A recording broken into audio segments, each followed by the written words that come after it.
All right. Thanks everyone for being here. It's my great pleasure to introduce you or to have you here for our seminar today. Michael Levin is going to be presenting the seminar. Michael's going up for promotion this year, so this is a part of that process. I was actually on the search committee that hired Michael. It's a great decision that we made, I think. He got his PhD from the University of Texas at Austin in 2017, and then joined us after that. He took a leave of absence last year and was at Amazon doing research, and so he's bringing that insight back to our faculty and to the department now. He works in the area of transportation network modeling and transportation network optimization. And he does both basic and applied research in this area. And it's notable, I think, that Hennepin County is using some of his work. So it's really nice to see this work that's very basic on one hand, and then also absolutely used to help improve the situation for all of us out there driving. He's also the editor of Transportation Research Part B, which is one of the primary journals in the field.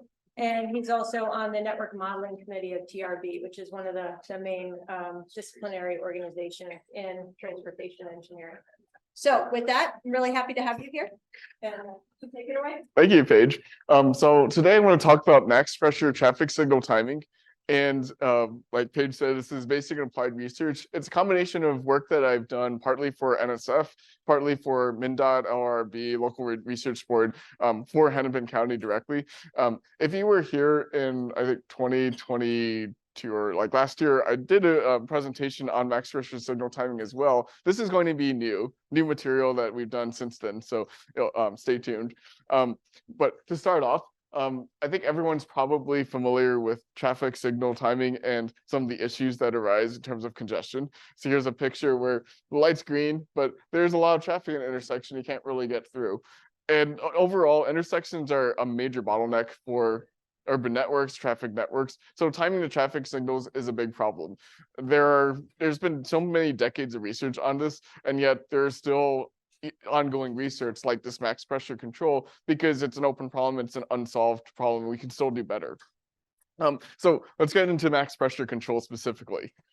Max pressure control was proposed back in 2012, 2013 by Pravin Varaya. He was a professor at UC Berkeley, and it's a really interesting kind of nifty little technique here that I want to introduce. So it's quite simple. At each time step, we're going to have discretized time. So you think of each time step as like every 10 to 15 seconds. We're going to update a new phase. And the way we choose the phase is by solving this optimization problem, where we want to choose the phase S, ij, which indicates which ij or which approaches or which turning movements at intersection get a green light and which ones get a red light. It's either 0 or 1 there. And it's going to be S times Q, which is capacity, times W, which is a pressure. So that's where the term max pressure comes from, because you're literally maximizing a sum of pressures. And whatever phase that satisfies or solves this optimization problem, that is the phase that we would actuate for the next 10 to 15 seconds. So now what's this pressure term? The pressure term is deceptively intuitive. It's a combination of the Q length. So if we imagine I to J, we're trying to move vehicles from I to J. There's a Q length or a number of vehicles that are on that road. They might be stopped waiting for the light to change, or they might just be moving towards a traffic light. But we're going to add those vehicles, and then we subtract vehicles that are on the next road. So I have a visual here, because I know this is math. It's a little bit complicated. So here we have an intersection. And I've just drawn two directions of movements. There are vehicles moving west to east. There are vehicles moving south to north. And here, the Q length for the vehicles here, there are 2 vehicles. So we say the Q length x1 is 2. And on the other side of the intersection, there are also 2 vehicles there. So Q length x2 is 2. And looking at the weight, we add, say, 2 minus 2 is 0. On the other hand, going south to north, there's 1 vehicle here. So the Q length here is 1. Nothing here, so the weight is 1. And so the phase that gets actuated would be south to north here. And in general, the idea is we want to move vehicles from long queues to short queues. So when there's a long queue, there's a lot of pressure, but if there's a long queue on the other side of the intersection, that would cause a bottleneck. You might not even be able to move the vehicles across. So we want to move from vehicles from long queues to short queues where they can actually be moved. So this is the basic idea of max pressure signal control. At this point, you're probably wondering what's so great about it? Why do we even do this? And that's really where the math, the interesting part comes in. So there are two really cool properties. First is decentralized, which is that the optimal phase at each intersection really depends on the information immediately upstream and downstream, looking at the roads going into the intersection, the roads going out of that intersection, which makes it very easy to calculate. Each intersection can figure this out, calculate this by itself. And it's also really nice because we have proven mathematically that max pressure signal timing achieves maximum throughput, meaning that it serves all demand through the city if possible. And so it's kind of an interesting combination where we have decentralized, we're controlling each intersection separately, but at the same time, we are maximizing throughput through the entire city network. So what I want to do is talk about how this works. And then after that, I'll talk about what I've done on top of it. So there are three main steps to make this work. First is we have to construct a Markov chain model that describes the movement of vehicles through the city network. It's a Markov chain model. There's stochasticity in terms of vehicles making different turning movements, like left turns, right turns, going straight. There's also stochasticity in terms of vehicles showing up to the network. At that point, we define the set of demand D, and the set of demand is going to be very important because we're going to prove that if we have some demand that's not in this set, then the demand cannot be served by any signal control. What that means is that we're starting to establish a mathematical comparison between max pressure signal timing and every other signal timing using this set of demand. Because theorem 2 comes in and says, if our average demand is in the set, the max pressure control serves the demand. So combined, that gives us maximum throughput. Either demand can be served by max pressure control or it can't be served by any other control at all. So let's look at how this works. To start off, we're going to use the concept of a traffic network. This is some kind of picture from Google Maps or Google Earth that has roads and various combinations of local roads, arterials, and to model this as a traffic network, we would take the roads, or at least the major roads, and draw them as links. So I've drawn them as more with both direction arrows because you can go in both directions. And the nodes here are the intersections that connect the links. The nodes could also be places where demand enters or exits this network. So for instance, this is a node that would go on to other parts of the city, but that's for this network where vehicles are entering. And this concept of nodes and links is fundamental to the Markov chain model because what we're going to do is be tracking the number of vehicles on each link. We want to look at vehicles on link I turning to link J, and we want to track that at each time step. So we'll call it xij of t. You saw this before when you're calculating pressure, but to make the Markov chain model, we need to create a model for how this evolves over time. So it's actually quite simple. It's just a conservation law. If we want to calculate number of vehicles at t+1, it's just number of vehicles at t minus whatever left plus whatever entered. If we look at internal links, vehicles that exit are going to be denoted by y, and the vehicles that enter are y k to I, where k is that upstream link. And then we multiply by Pij to turning proportion to figure out which IJQ they're going on. You could think of it as if we're looking at a road, there might be a left turn bay, a right turn bay, or just lanes to go straight. So that's what the IJ would represent here. If we look at links that are at the edge of the network, then there's, instead of vehicles entering from other links, they enter just in terms of demand, like from a parking lot, from a neighborhood showing up. And this Y is the number of vehicles moving from link I to link J. That is based on the number of vehicles waiting, of course, and then also whether we activate the signal. So Sij of t is either 0 or 1. Multiply that by the capacity. If there's a green light, then capacity vehicles can move. Otherwise, no vehicles can move. So fairly simple model. And here's an illustration of what that looks like. Looking at this intersection, there are two vehicles here that are on the link. So we'd say x equal to 2, and there's one vehicle that's in the process of moving. So we'd say y is equal to 1 there. All right, so here's where we get into the interesting mathematics, which is proving maximum throughput. And to do that, we have to work within the constraints of the Markov chain theory. And so we define something that's not exactly maximum throughput, but it's going to be similar. So we'll define something that's called stability. The network is stable if the long run average Q lengths are bounded. So here are the Q lengths, xi, j of t. I want to take the expectation of that because it varies over with stochasticity in terms of turning movement, where people turn left or right. It varies in terms of where people show up to the network. That gives us some stochasticity. And I want to take the long run average here. So I want that to be bounded, less than infinity. And the idea here is that this quantity of the will stay within bounded. It won't grow to infinity as the network keeps going. This number right here is really the average number of vehicles in the network, anywhere in the network. So we're saying that number of vehicles in a city or in that city network is going to be bounded.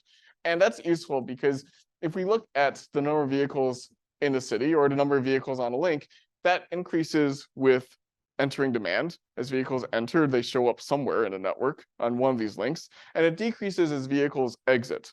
If we look at individual link, it decreases as vehicles exit at link. If we look at the network, it decreases when vehicles exit the network. Therefore, when we look at this term and say this is bounded, that essentially means that the only way this will work is to have vehicles exiting equal vehicles entering, because vehicles are always entering. People want to go to work, they want to go shopping, whatever. They're entering the network. So the only way this works is if vehicles exit at the same rate as which they enter. In other words, throughput is equal to demand. So but the stability definition is something that we can play with in terms of the Markov chain theory. So how do we prove stability? It's similar to positive recurrence Markov chains, but a little bit more of a stronger condition. It uses a Lyapunov function. So if we have some Lyapunov function, v of x of t, and we want to find constants k, or kappa, less than infinity, and epsilon greater than 0, and we need to show that the average change in the value function from time t plus 1, or time t to time t plus 1, that has to be less or equal to kappa minus epsilon times x of t. So what this means is if the number of vehicles in the network is very large, it will start to epsilon times x will start to be larger than k, right? And so if the vehicles is large enough, then the average number of vehicles will decrease on average. And that is what gives us stability. Essentially, if we work through math, we end up with k over epsilon as the bound on the right-hand side here. The intuition here being if that x of t is large, then that value function decreases, and the larger the number of vehicles in the network, the larger the higher the rate of decrease. Okay, so how do we prove that? Well, going into this, we have to define some stable region of demand, because you can create a network where maybe demand just exceeds capacity. It would be impossible to stabilize it with any control. So it's obviously we can't prove stability for every set of demand. We have to look at the sets of demand that can be stabilized and then prove stability. And the set of demand that can be stabilized, it's actually quite intuitive, where okay, let's define this F to be the average volume on the links, the average number of vehicles using that link. For if we look at links where vehicles enter, it's equal to the demand. If we look at links where that are in the middle of the network, it's equal to the vehicles that come from other links that turn onto link I. And then we have this constraint that if we take some average signal timing, then the amount of traffic that's trying to go through the intersection has to be less or equal to the average signal timing times capacity. And this SIJ bar is a little bit more challenging to calculate because it represents average signal timing. So we can't just put it as 1 for green lights. You can't just give a green light to everyone. It might represent like one turning movement north to south gets a green light 50% of the time, and or 20% of the time, or whatever green time on average it gets. That's the value that would show up here. And at this point, we show this. We prove two theorems that together achieve maximum throughput in terms of stability. So the first theorem we can prove is that now that we've defined the stable region D, we can show that if the demand's not in the stable region, then no signal timing can serve that demand. And that really works because the signal timing won't be able to satisfy this constraint here that relates the average intersection volume to the average signal control, it would just be infeasible in terms of you're not allowed to give two conflicting movements green lights at the same time. That would cause a collision. The second part we prove is that if we have the demand is in this stable region, well, with this being strict less than, not just less than or equal to, then a max pressure signal timing can serve D. We have to use a strict less than because to get that epsilon we saw in the previous slide. Otherwise, it will be essentially a null recurrent Markov chain instead of positive recurrent. And so when we get these two, then we prove that max pressure control serves any demand that can be served by any other signal timing, which is very cool. Now, to get the decentralized property, which is the property that we can calculate this at each intersection separately, we can look at this optimization problem that defines max pressure control separately. And we can observe that if we look at this, it really is the choice at some intersection really only depends on the weight at that intersection. S is our decision variable, Q is the capacity, it's a constant. The only thing that really depends on is weight. And therefore we can just separate it by intersection, sum over N, and then for each intersection, sum over IJ of turning movements relevant to that intersection. Therefore, the solution at some intersection N, it's not going to affect the solution at other intersections, and that makes it decentralized. That's nice because it makes it really easy to compute. At each intersection, we can calculate the max pressure control for that intersection separately. So we just have each intersection have a computer calculate separately, makes it very easy to parallelize. So that's Varia's max pressure control. And I want to point out a couple of issues with this, which you might have gleaned just by looking at the math here, but there are issues that I've noticed and I've been working on. First is the arbitrary phase ordering. When we look at time step T, we choose the phases that maximize this. Well, it could be the same phase 10 minutes in a row. It could be switching phases without an order.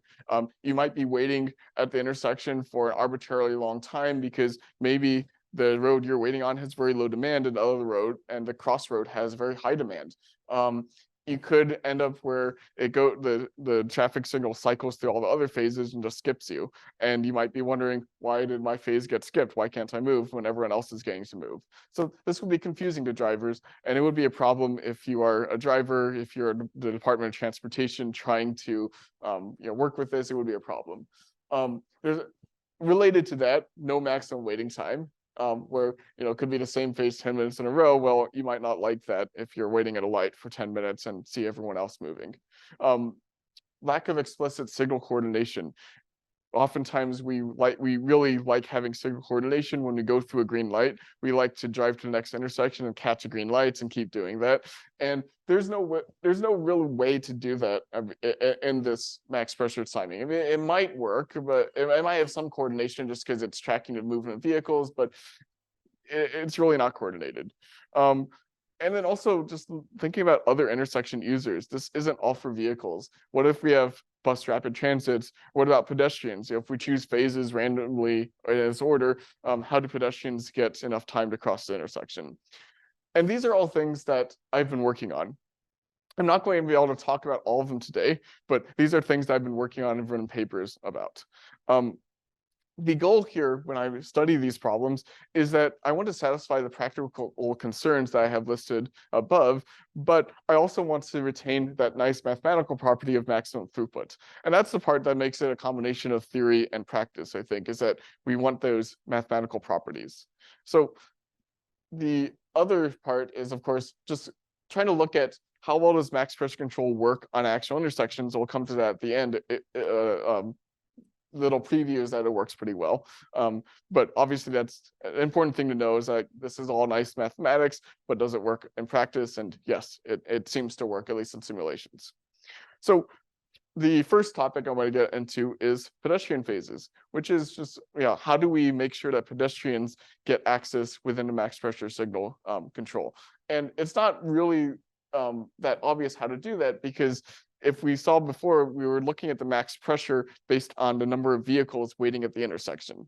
Now, if we look at pedestrians, okay, max pressure control, first off, as defined, does not consider pedestrian queues, which means that pedestrians could have arbitrarily long waiting times. But the bigger problem is, how do we define a pressure even for pedestrians at all. So when I go up to a crosswalk, normally I press the crosswalk button, and if I'm really in a hurry, I might press it 10 times. Well, it doesn't mean there are 10 pedestrians, it just means that there's one person in a hurry, right? So that makes it really difficult to obtain the number of waiting pedestrians.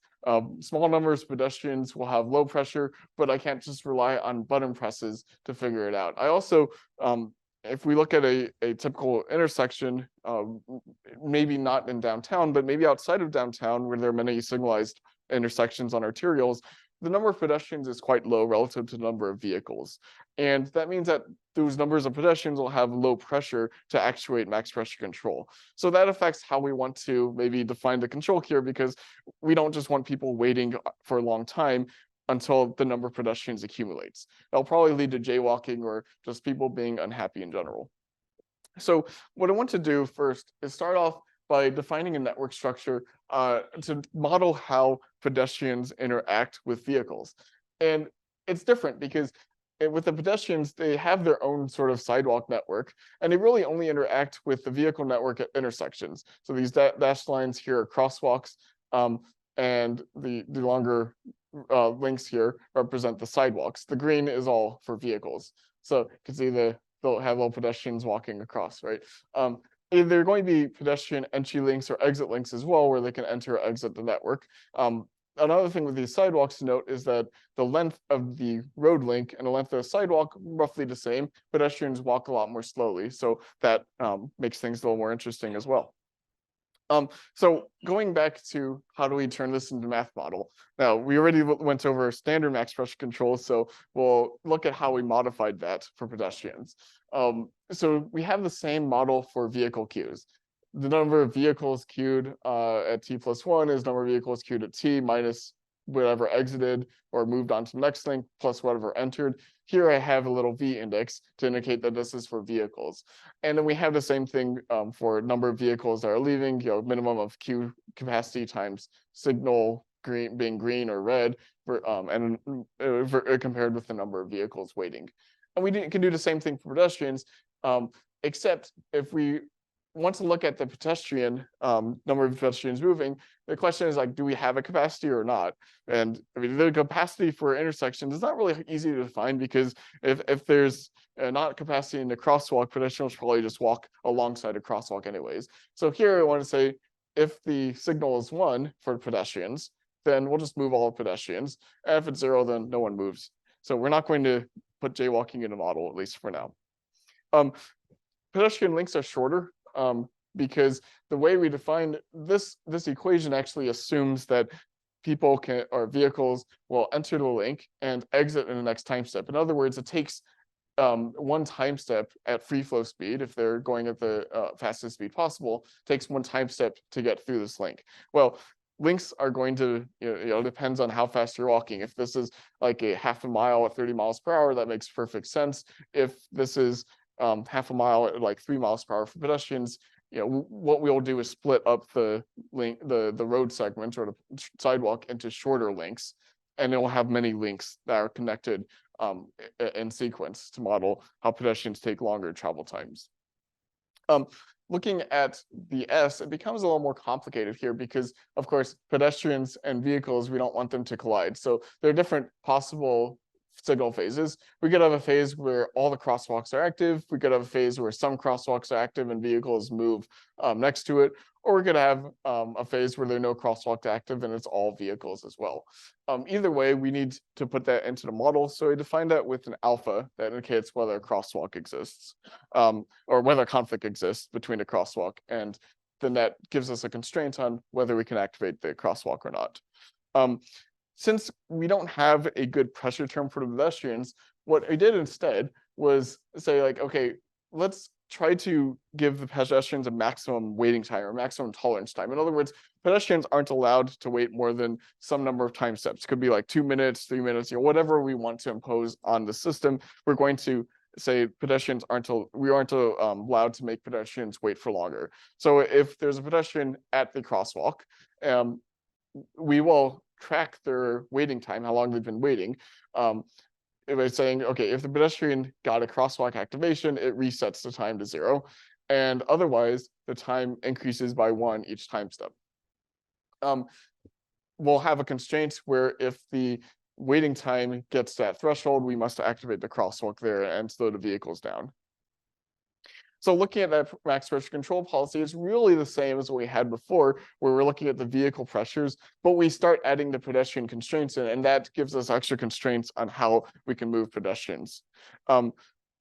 We have the same kind of stability definition in terms of vehicles entering is equal to vehicles exiting. Notice that the stability really just depends on the queue lengths of vehicles because the pedestrians have a maximum waiting time. So we don't have to worry about their stability issues. We just know that they're going to be moving at or before their maximum waiting time. So we do the same kind of stable analysis by defining a stable region of demand.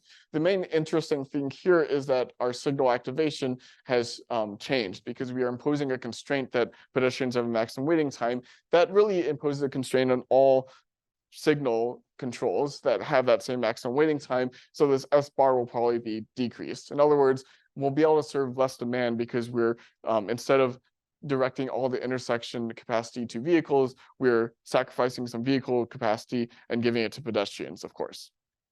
So we did a mathematical proof that if their demand is not in a stable region, no control stabilize the network, assuming that all the controls have the same maximum waiting time constraints.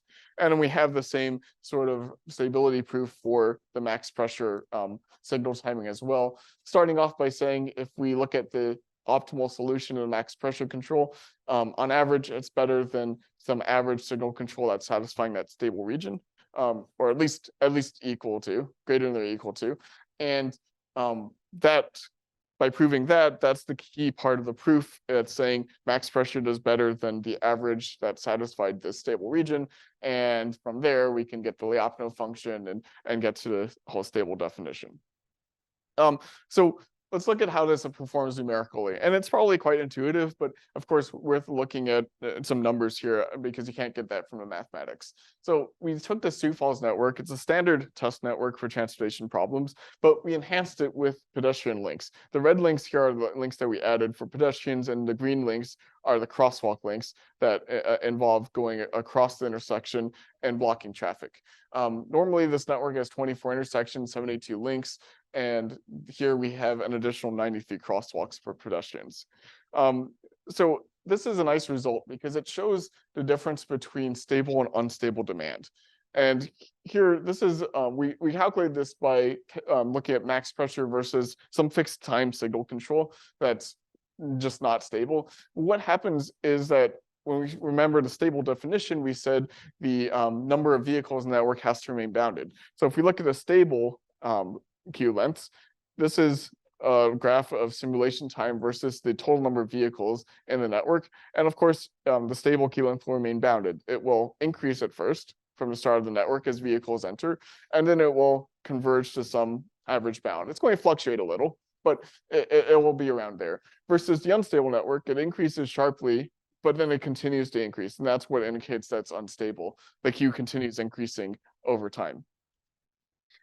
Okay, so now let's look at some results on the pedestrians especially. So this shows the effects of maximum waiting time and vehicle delay. On the x-axis here, we have simulation time, and on the y-axis, the average vehicle delay.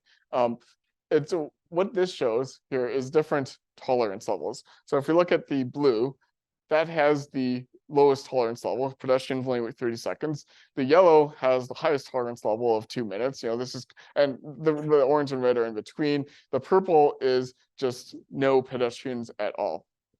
So naturally, this has a fairly straightforward graph where you expect that, okay, the lower the tolerance time for pedestrians, the worse it is in terms of the vehicle delay for vehicles as well.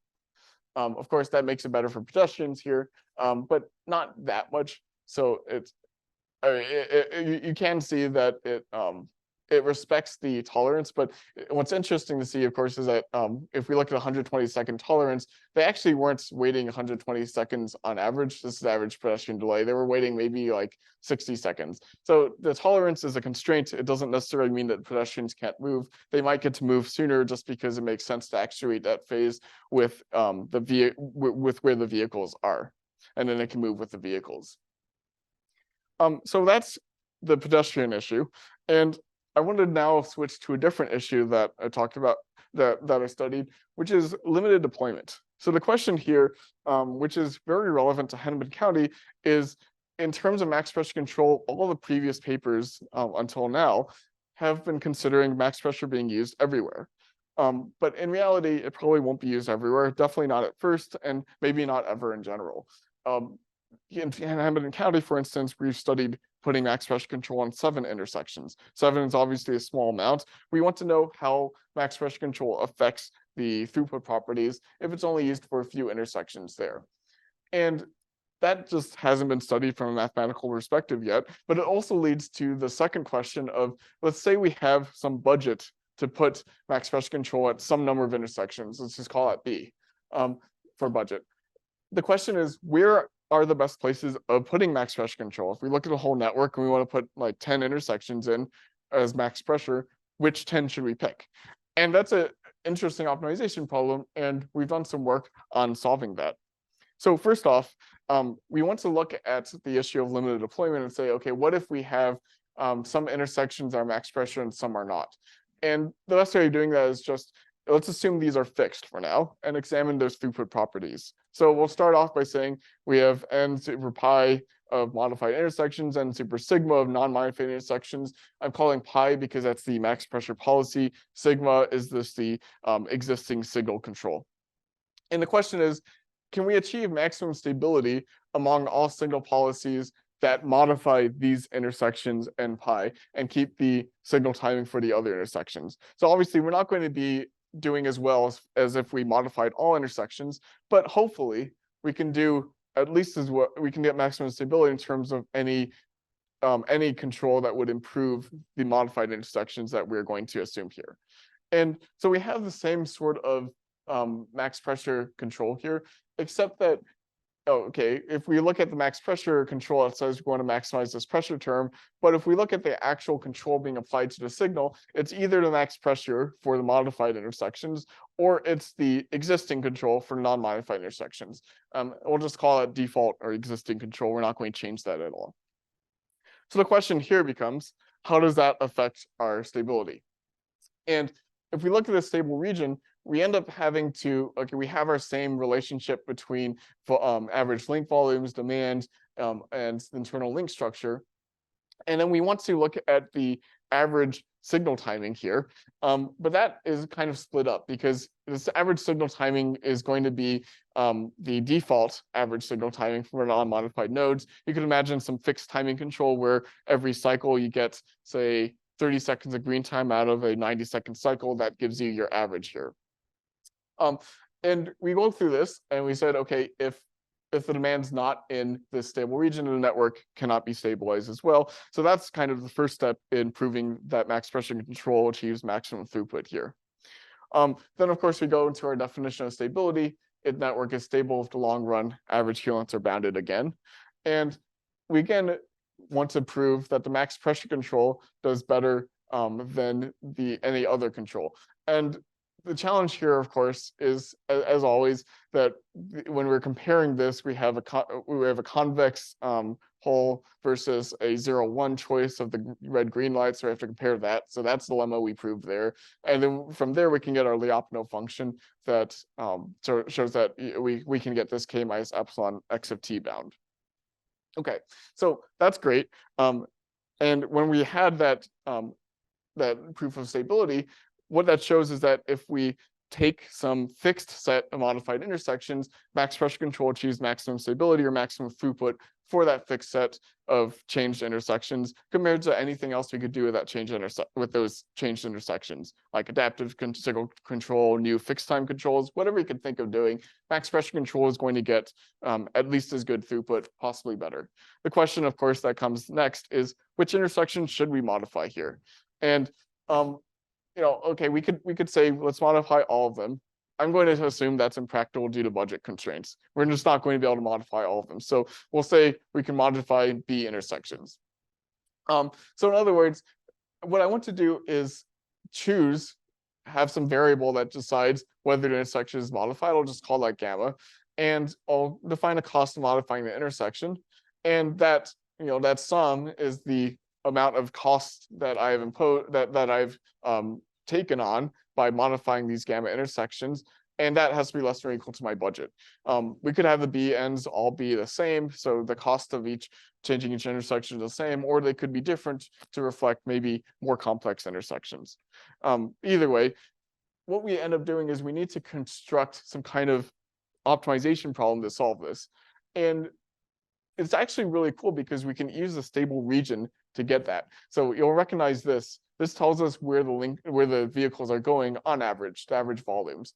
And then the gamma is going to determine whether we get to use a different signal timing or not. So this S double struct S, that's the average signal control for the that we want to have. The S bar, that's going to be the non-modified signal control. So here, if these are the same, our gamma can be 0. But if these are different, then our gamma has to be 1. And that's what that forces is that if we want to change our signal control for that intersection, we have to decide to put max pressure control there. And then from our definition of S, we can relate that to the convex hull. And of course, we have our constraints that the average intersection volume is related to the capacity times our average signal control. So this actually gives us a mixed integer linear program, which is really cool because then we can solve this using standard techniques. So what we have is we've established our constraints. It's actually not obvious here what the objective should be. The maybe obvious first choice might be, let's just maximize the total demand that can be served. That's actually not very great because people want to travel in certain from certain origins to destinations. And if we just maximize the total demand, what we're saying is let's just maximize the total number of trips, not really thinking about where people want to go, just saying, let's just get as many people through the network as possible with us choosing where they go. So that's not very helpful. So instead, what I'm doing is saying, let's assume that people want to travel from origins to destinations in the same proportions, but we want to increase the proportion of traffic that can be served. So maybe today we can serve 100% of demand. Maybe in a year from now, when we put new signals up, we can serve 120% of the demand. And that'll of course give some more buffer, extra capacity, or just allow for standard growth in the city. And a way to do that is I want to maximize that alpha, the 120, 100%, whatever that is, and say, okay, I want to get alpha to be as high as possible, where I'm looking at alpha times the F times P is less or equal to Q times S. So in other words, alpha times average link volume less than or equal to the average capacity that I'm putting for that turning movement. And I'm going to impose that alpha is less than or equal to alpha n for each intersection so that I can't just say I'm increasing alpha really well in like one intersection and not at all for the rest of the network. All right, so this is mixed integer linear program. We actually found that you could solve this with the greedy algorithm, which is nice because mixed integer linear programs, you can put them into solvers, but they are NP hard problems. They can take a very long time to solve when the number of intersections is large. So we found that we can get a greedy algorithm, which is just find the n with the lowest proportion of traffic and make that a max pressure control. And we proved that that actually finds optimal solution. It's kind of intuitive because that essentially the intersection with the worst or with the lowest alpha is going to be kind of the bottleneck on improving the whole network. So that's the intersection you want to improve. If we improve something else, well, that's great, but it wouldn't change our bottleneck here. So that's why we're kind of choosing our bottlenecks first. So we did some numerical results. This is on the downtown Austin network. I stole data from University of Texas. Just brought it with me. It has a lot more intersections though, which is nice for testing. It's 546 nodes, over 1,000 links. And what we did was we looked at first stability and we looked at trying to decide where to put the intersections.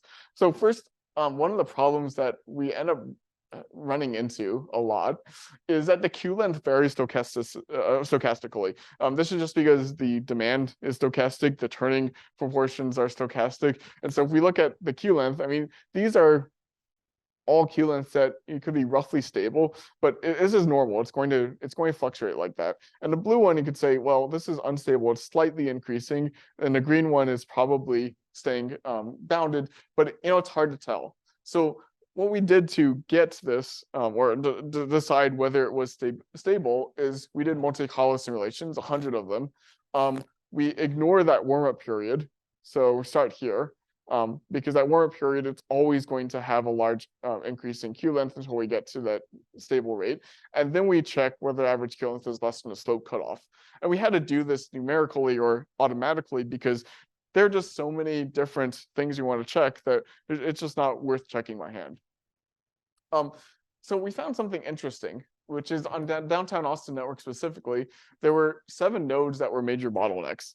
And after those 7 nodes were improved, they were still major bottlenecks in the sense that all the vehicles want to go through those nodes. So we put max pressure control there, and there's still bottlenecks on improving the rest of the network. So after those 7 nodes are improved, we can't serve a greater proportion of the total demand. It doesn't matter. I mean, we could still put max pressure control on other nodes. It would still maybe be effective at improving delay. It just wouldn't improve the total amount of demand going through the network. This graph is actually interesting because the red is a theoretical limit of deployment calculated from the stable region. The yellow and the green are values. They're different because we use different parameters to decide whether it's stable or not. But you can see that both of them are quite similar to the red. And I'd say that the major issue or the major difference is just trying to estimate stability numerically is hard. We compared it with a random deployment to see, like, are we doing better than just, say, randomly picking nodes here? And good news, we are. So that's the blue is the limited deployments that we chose using our mixed interlinear program. These box plots are the random deployments, and we did a fair number of random deployments of each number of intersections, and it's very clear that our optimal solution is better in terms of the maximum stable demand that we can get.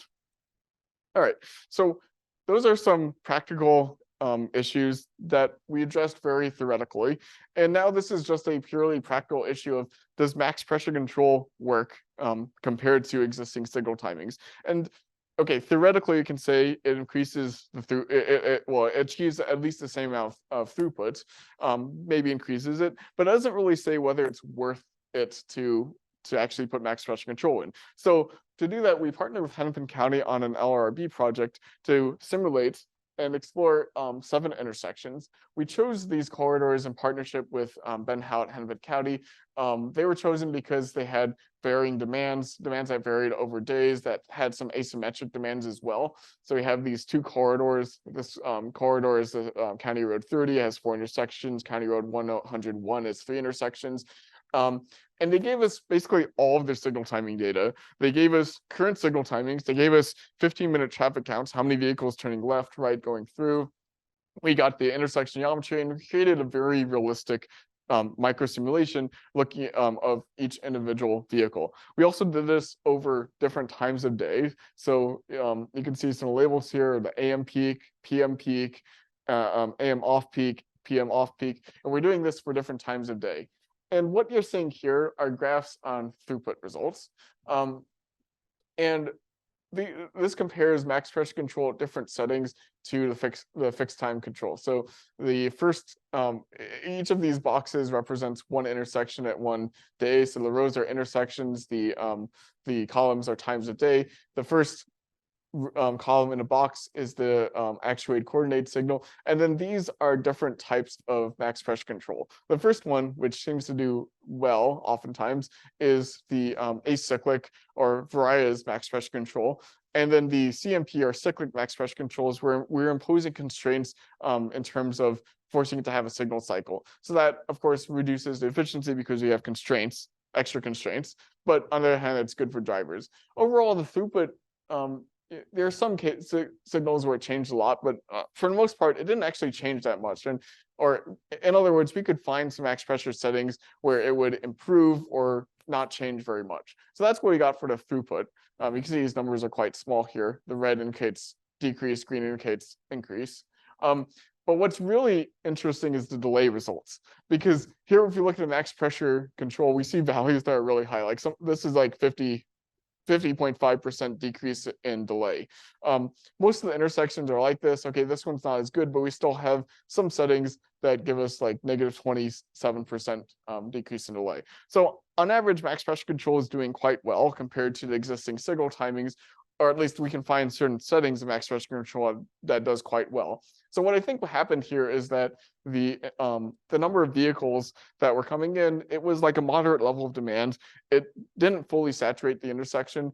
And so like with the fixed signal timing or the X-ray coordinated, we were still getting all the vehicles through the intersection. So we didn't see a huge change in throughput, but we saw a huge change in delay because max pressure allocated capacity differently and it got vehicles through the intersection faster.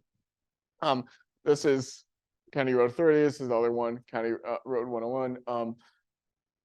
The results are pretty nice. And for that reason, what we're looking at next with Hennepin County and we're working with Raphael Stern right now is to do this in the lab. We're going to put max pressure control on the same signal hardware that Hennepin County uses. We're doing that downstairs in the 7th floor right now. And then if that works, if Hennepin County thinks that's safe, then hopefully they'll let us put it on the actual roads. So kind of some conclusions. There are some nice mathematical properties of max pressure control, both in terms of its performance and its computation requirements. These properties are proven for a simple traffic model using Markov chains, but some of these properties can be retained when we add practical behaviors. Today I talked about pedestrian phases, and limited deployments, and it also appears that max pressure control performs better in current signal timings for real networks. I showed a study of 7 intersections. Yafeng Yin at Michigan did a study with Michigan intersections and found similar results as well. I also did a summary of the literature, which and published that in an ASC journal, which I hope practitioners and other researchers will read about max pressure and just learn about its potential as well as some of the cool properties it has. In future work, there are more practical considerations you could consider, like signal coordination on stationary demand. How does that affect the model mathematically? We can look at more accurate traffic flow model. Saif Jabari already did some work on that, but that's like the first paper. It hasn't really been studied extensively. Looking at demonstration in practice, that's something I really want to do with Hennepin County. And looking at applications to other transportation problems, like we could apply max pressure control to autonomous intersection management, which isn't traffic signals. We could look at like shared automated vehicles or Uber, Lyft dispatch. There are different ways you can use max pressure control. So there's a lot more that I hope to do on this topic. Just to end, Vinayak is a professor at the University of New South Wales in Sydney. I've worked with him and other people at Sydney quite a lot, and he's been doing max pressure control in Indonesia and India. He created his own signal controller to do that. Hennepin County will not let me install these on their roads because it's a safety issue, but apparently he convinced India to do that, and it worked pretty well. He published on it. All right, so first off, I want to thank all the students who made this possible. Graduate students, Rongsheng, Samantha, and Ta were all helped doing max pressure control. I think Samantha and Ta are in the audience here. Some of the undergraduate students who helped, Yashfir, Jake, Michael, and Jeffrey worked on max pressure control specifically. And it was funded by NSF, the Minnesota Department of Transportation, in partnership with Hennepin County. Also have some other graduate students that thank you for doing other research projects as well. Thanks. Thank you all for attending and happy to take questions.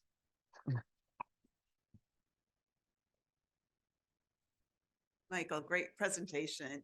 I'm wondering if you could go to the slide, like maybe 3, where you're talking about the weighting functions. Oh, at the start, sure. At the very start. Yep. And one observation I have is this idea about how the intersections can be decentralized. I was wondering in specific applications, or sorry, like more at the front, like maybe slide 3 with a visual of the weighting functions. Sure. Where you had the This one, right? Yes. Okay. So if I understand it correctly, it's like the cars on the horizontal can't move in that direction. And so the red car would have the higher weighting function, would have the go. And just to me, maybe an observation, it's interesting to use the models that you're talking about, but a lot of times you'll have like in downtown an objective where everybody wants to go to a point on the right, like a freeway entrance ramp. And so the red car will want to turn right. You'll have parking ramps that'll exit. And it seems like in these cases, what are affecting that bottleneck are other lights upstream could create a avenue to reduce that flow. Whereas in this particular model, it doesn't reflect that. And I think I just had a question of, are there certain times of day or certain situations when there's a particular objective, there's a concert or a football game, or, it's rush hour and people are letting out, where you might look at interconnectivity for throughput for situations like that, and where your model might apply in other situations. Yeah, so this is a very simple numerical example, but I actually think that max pressure control would respond to issues like that. And the reason is that as the vehicles queue up and as queues propagate upstream, the upstream signals will notice, hey, there are two vehicles here, you can't move anyone. And that will continue to propagate because, okay, you've got two vehicles here. Now these vehicles aren't moving. Now we have the queue moving upstream. And then that moves to the next intersection, which notices there's a queue here, don't move vehicles onto that queue.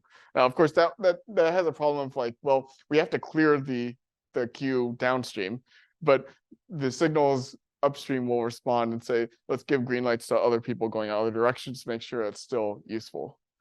But I think that was your question. Like almost very upstream, you should let people go through so that you have more throughput in the east-west direction. Right.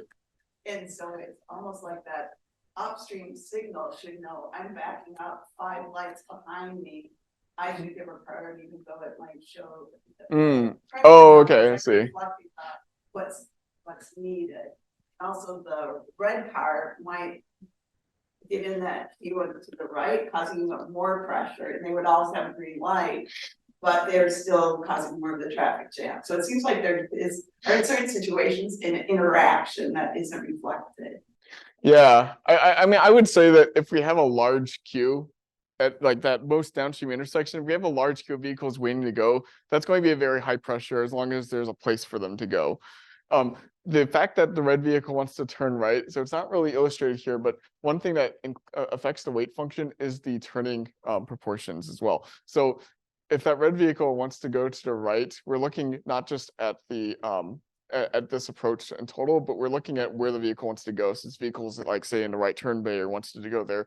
So if this vehicle wants to go right, it wouldn't be allowed to go because it's again going right into the pressure of the two vehicles here, bringing it back. So, of course, there's the issue of on game days or something, we might not have the turning proportions accurate, so that might affect the pressure calculation, which is something I was trying to look at. I actually mentioned in future work, like I want to talk about or study non-stationary demand, where it's not a stationary turning proportion. But yeah. So in the part where you introduce the network and you have your internal links and your source links.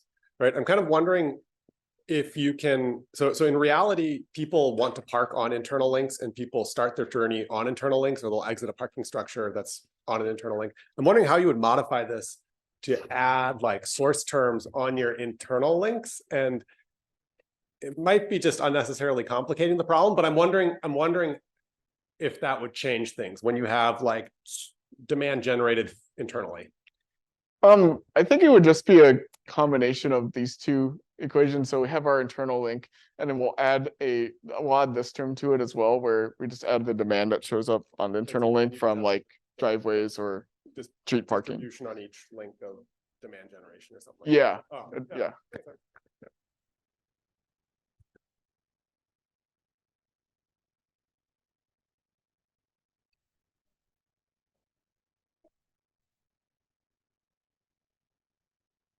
Hi, Michael. I have a question, maybe a silly question.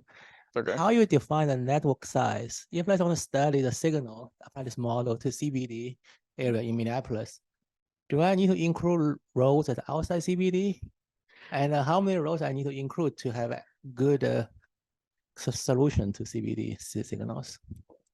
I would say that's actually a really interesting problem. Like my advisor studied this quite extensively, not for max pressure control, but for just a problem of predicting where traffic forms on a network.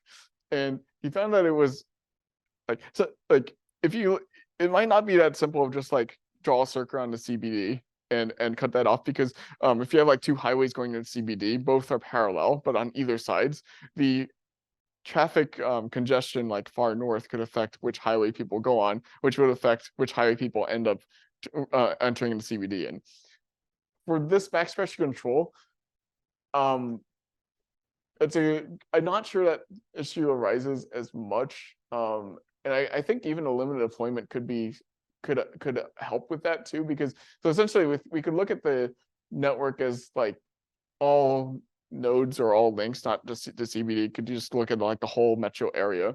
But the nice thing about limited deployment is that since we only look at it being used on some nodes, we actually, I mean, okay, we have this math model, but when we do this in practice, we calculate max pressure control locally, so it works. Slides on A, Uh-huh. the solution covers. Sorry, which So let's go to the very first next slides, oh, right? Expression. yeah, Yeah. Right. Yeah. yeah. This one, right? Yep. So if I increase Uh-huh. for the central region of the network. I'm not sure. I think it would benefit, because if you increase the A, you're putting max pressure control on more signals, maybe, if I understand that. I'm not sure if it would converge or something. Yeah. Well, and that kind of comes down to the limited deployment thing, though, I think, because this is just a math model, so we could just have like just choose a very large area and then put max pressure control on a few nodes, and it'll still work. So we can, I mean, we don't, in that sense, we don't actually have to put a limit on the network, because it's the model works or gives us some properties about the network behavior. Okay.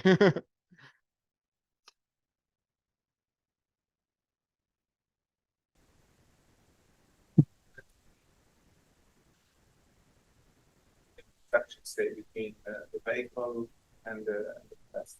Mhm. So is this, are there any studies on how this may have a long-term impact on the socioeconomic development of a certain area?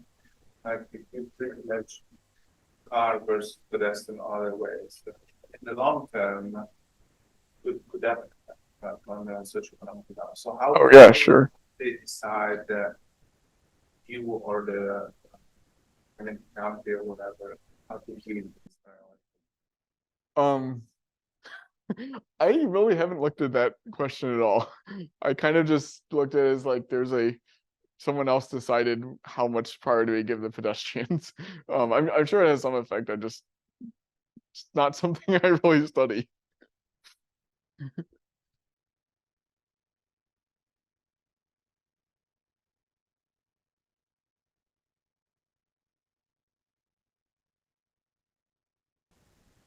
Have a quick, more like broader question.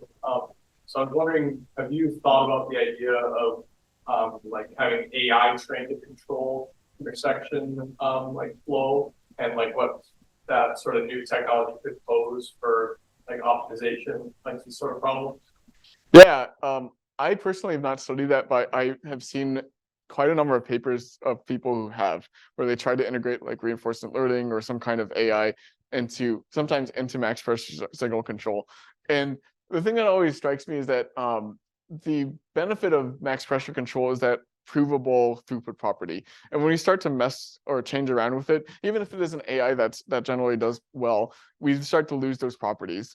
So I think there might be some happy medium between like take a combination of max pressure with the reinforcement learning or AI that doesn't quite overwhelm max pressure, but gives it some guidance when the pressures are similar.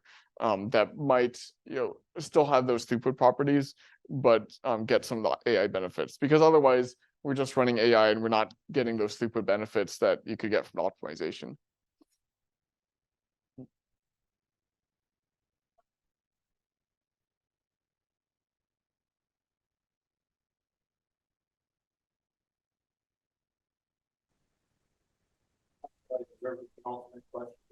Nothing about traffic control. But anyway, you alluded to this earlier on when you mentioned bus rapid transit. Mhm. And as a naive driver in the network, and nothing frustrates me more than trying to drive or navigate around the light rail. Mhm. I've had times where the signal skipped me and I've had to wait for several cycles to just cross University Avenue. Hiawatha is always backed up. I see like we're all waiting and the train goes by, like nobody's moving. So, I mean, what's the constraint that you would add for transit? Basically, the heck of vehicles, the train goes. I don't know. That's my question. Yeah, so my student studied this. We wrote a paper about it, and the constraint is basically if there's a train waiting, we want to make sure that one of the trains waiting gets to go. If there are two trains conflicting, of course, we'll always only choose one, but essentially one of them gets to go. And I'm sure it's really frustrating for drivers, but then again, if there's like 50 people on the train, it might be worth it. I don't know. I understand why they do it. I don't really have a good insight into like, I mean, I can put it into model and see how how it affects things, and it's pretty intuitive. As for whether you should do it, it's a policy question. All right. Well, that, let's thank Michael.